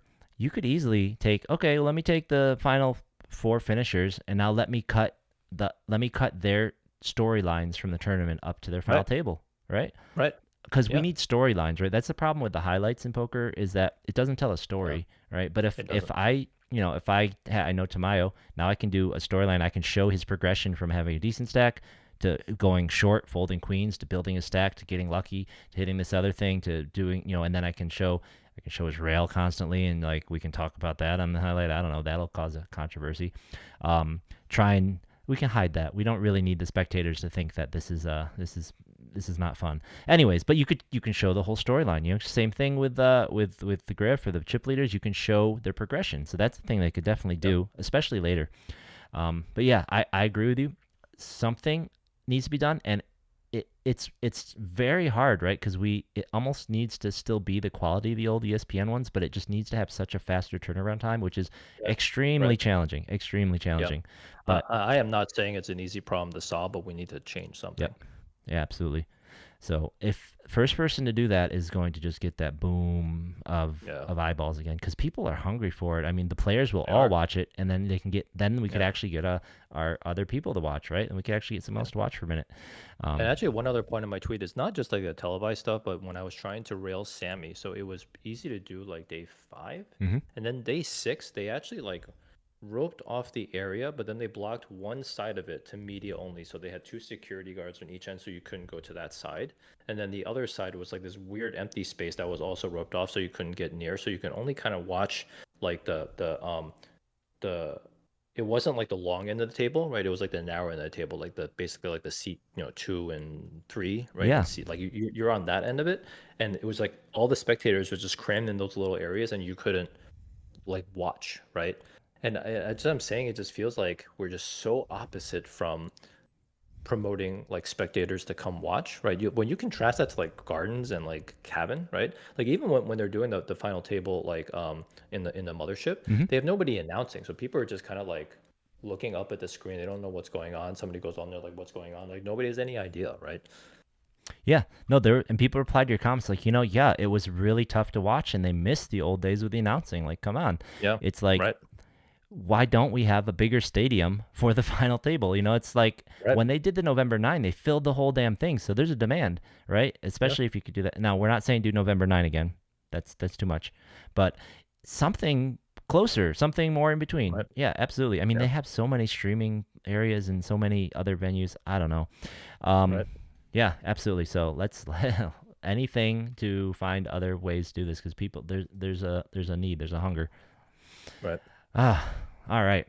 So, that's, we'll keep coming back to this. Hopefully, fingers crossed GG does coverage for our November circuit, but if not, we'll talk about this again soon. Let's talk about the Quantum that's coming up this weekend. The Quantum coming up this weekend for the Legends of Poker is it's a 500K, and on the surface, it looks like a regular, just their run-of-the-mill quantum, what you would have expected them to run this first week instead of the Big Four, but they ran the Big Four, which was awesome. Yeah, they called it a Big Four. So looking at this 500K, though, there are some pretty important differences. So for those of you going out to play, here are the differences that I saw. Now, the first one, sort of subtle, and this is a change I'm a huge fan of. In fact, I'm a fan of most of these changes. The double bag bonus for double bagging is a little smaller than it usually is. Typically, your double bag bonus is like the entire survivor bonus. So like if your flight would cash 1 in 8, you'll get 8 times the prize pool amount that you bought in for as your survivor, and now it's less. I believe one of them is 15%, and it cashes as though maybe like 23%. Like basically, it's roughly like $300 or $400 short of what an actual double bag full bonus would be, which I think is great. Lowering the double bag bonus makes it so that only people who really need to get more chips will be playing again and trying to take money out of the prize pool. And if people want to do that anyways, it's a bit to their detriment. So let them. Now they're contributing to the prize pool instead of taking away, right? Because the problem before was, something Anthony Patessa is always saying is it's just so easy to collude when one person's playing a survivor and everyone else is playing for chips. Because if your buddy's playing a survivor, how much EV are you sacrificing to let them get a walk on a blind or to just like fold one time to them so they survive? And then you can keep playing, get your chips, and then you get a piece of his money or whatever, which is huge because it's a full double bag bonus, right? Yeah. And aside from that collusion aspect, just how much easier is it for you to get through as a survivor when everyone else is playing to build a big stack, right? And they end up taking so much money out of the prize pool, and their EV is just pretty high in these things. So love the bag bonus getting smaller. Other change that's a little bit different is that the buy-ins for quantums are typically 2 per day 2. They are now unlimited. Day 2 buy-in is now unlimited. That's crazy. This change I don't like. This change is just, so every time, I've been saying this, everything they do, it really feels like they're just making it closer and closer to just outright saying, this is basically just a weird satellite system where instead of getting a starting stack, you get what you get for the satellite portion. And then day 2, it's day 1. And now we have unlimited buy-in. So it's really day 1, right? The other thing it looked odd at first was that now there's 3 levels of entry, of unlimited entry for this guy, which is odd because it's usually 2, right? However, usually it's 1. Usually it's 1. No, it's usually 2. The last couple have been 2. Yeah, maybe it was 1 way back in the day, but once again, they're just every change just makes it more and more like a regular re-entry tournament on day 2.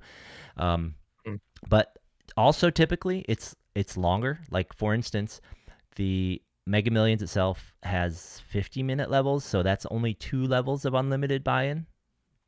So it is still a little bit different. And this is so this kind of is a contrast. So this one from Winning on the Green, levels were 50 minutes, and you got 2 single re-entry for the first 2 levels, right? But 50-minute levels. Here they're 40-minute levels, and it's it's unlimited. So I do not like that. That makes it even less of a day 1. Day 1 is now even less of a day 1.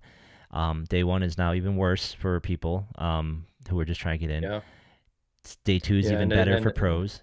And if you want to replicate that, 8 randoms at a final table, that's not going to happen here. Yep, exactly. Sure. So that is something to point out here. So we said we'd come back to it. Those faces at that table, I didn't look up all of them, but the winner, that was by far his biggest cash, I think by ×3. And all across that table, we really didn't see people that we're used to seeing at these tables. Typically at a bike event, 2 or 3 of the people at the final table of a quantum almost always are recognizable regs. They're almost always like, I bet we could come up with a list of 25 or 30 people, and almost every quantum final table has at least 2 of them, which that's absurd in a tournament that conceivably has thousands of people. When you scanned it out to into the 20s, right, there weren't that many recognizable names, so it was like very, it's just Frank. Congratulations, Frank, 17th. I mean, Frank's always freaking there, but But yeah, like this, I don't love this either. Yeah, so this do not like this change. What I do like, however, is that as I mentioned, these are 40-minute levels, not 50, and the later on in the day they're 45 minutes instead of 50. So this older quantum, the whole day one levels 50 minutes. Okay. Also, all of day two, or this is day two. I'm sorry. All the day two levels are 50, and the day three levels also 50. Here, Yeah. they progressively get a little longer. So for the first 9, it's 40-minute levels, then 45-minute levels, then 50-minute levels. What does that mean? Yeah.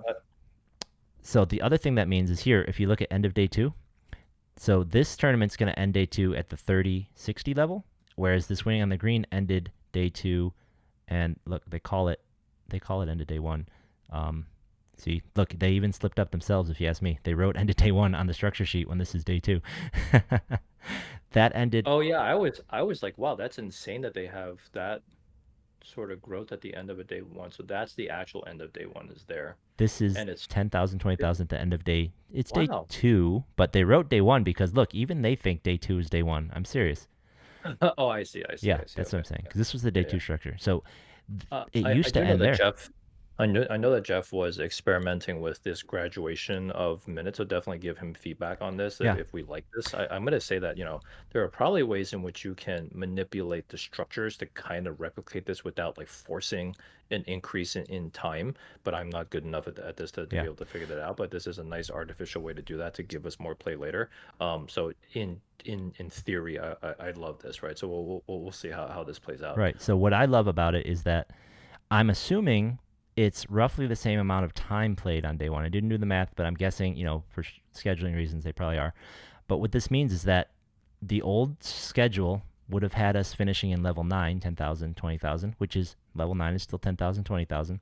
Now day two ends at level 14, after level 14, which is 30-60, which in theory, maybe now we're at the final table, maybe there's a chance we can finish this thing on day two. Maybe, probably not, but maybe, especially with unlimited entries, maybe not.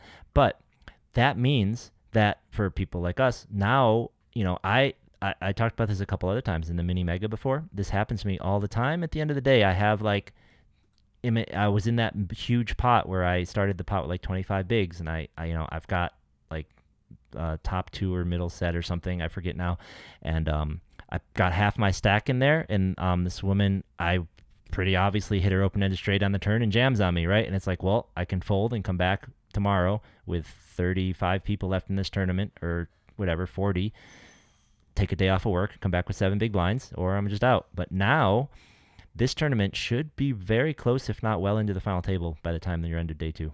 And I, as someone who would have to take the day that's off, interesting. I like that. For working people, yeah, like this is nice. Yep. So that's why I like this experiment here, is that this is much closer to getting done that day. So it's That's very interesting, though.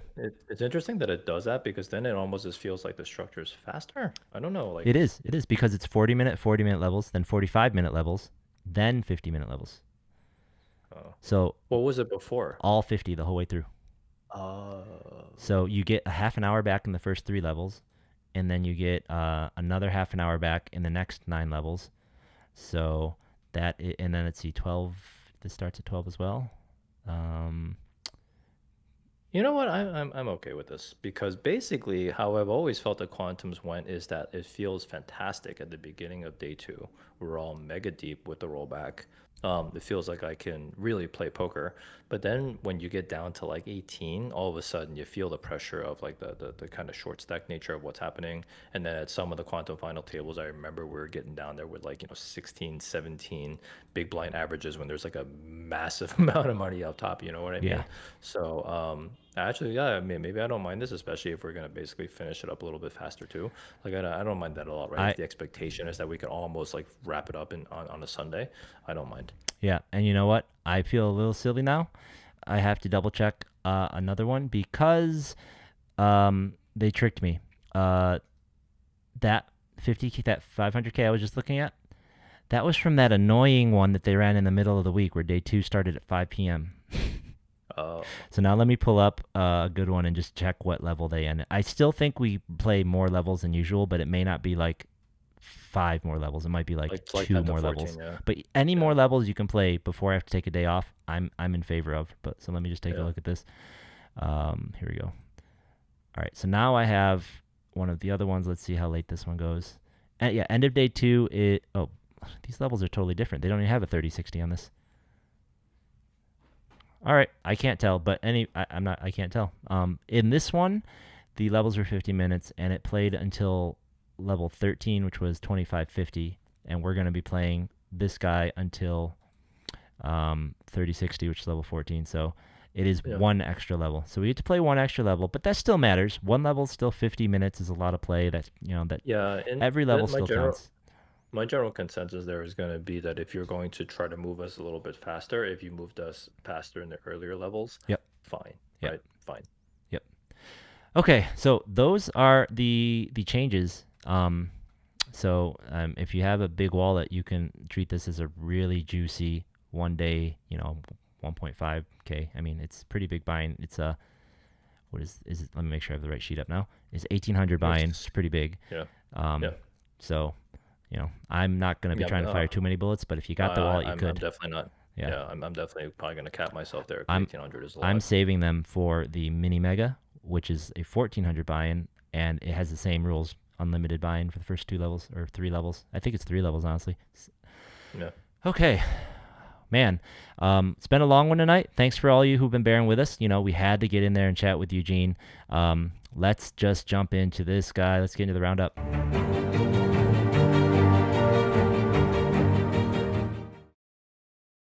Okay, so as we already mentioned, there is the 500K Quantum going on at the bike all week, and that's pretty much all they're going to be doing during the day. So they have those happening 3 flights a day. They have a $380 flight where 15% get in. They have a $200 flight where 7.5% get in, and then they have their nightly survivors. That's happening all week long. They have a mega satellite on Friday night to get a day 2 seat, and they have a mega satellite on Saturday night.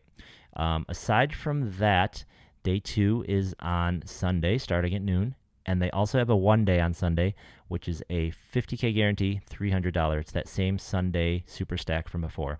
And for those of you who are interested and keeping an eye on our player of the year that we've begun with this series, the easy way to figure out if the event is on the tracking for our player of the year is for this schedule. We are only going to try, so we're only trying to track kind of the more major Hold'em tournaments. So any event they've deemed a trophy event with the little red trophy on the side, that is Hold'em, and that is not a Quantum.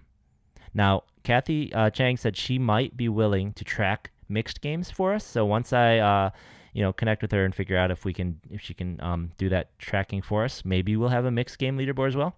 But for now, that is how you figure it out. Trophy events and legends that are not Quantums and that are Hold'em, which unfortunately for me means the bounty that I final table does not count. So the only points I have on the board so far are my top 80 finish in the Big Four. So that still puts me ahead of Derek, though. I have no shot at this. You finished 200 something, right, in the Big Four. That's points. Yeah. We play almost all the majors. I think we'll be okay. Yeah. We'll be okay. Yeah, I'll see. I just don't think I can keep up the volume. Definitely not. With you, maybe we're a little bit closer to volume, but I think everyone else competing here. Well, we're not going to keep up with Frank in volume, that's for sure. Yeah. Or Eugene. Sorry, wrong button. Okay. So across town, the Hollywood Park just has its regular type of events going on this weekend. So nothing too spectacular, just its regular 3K, 10K, 4K guarantees happening this weekend. 8K on Friday, but this is there every week. Lucky Lady, same thing. Nothing out of the ordinary happening there, just their dailies. 10Ks guaranteed on the weekend. Commerce has its regular dailies happening this week as well. They have 10K guarantees on their Saturday and Sundays. And then, as you know, I think the best dailies in town are down at the Gardens, where they have 20K guarantees on the weekend, and they smash them every time. So that is what's going on this weekend in LA. Woo! All right, I'm done. I'm exhausted. Lots of good stuff going on, but obviously the 500K is going to be the big one for the weekend, and I think everyone's going to be there for that one. Definitely come out. All the day ones are obviously not that expensive to get into, but then there's survivors every night if you want to try to build your bankroll that way as well.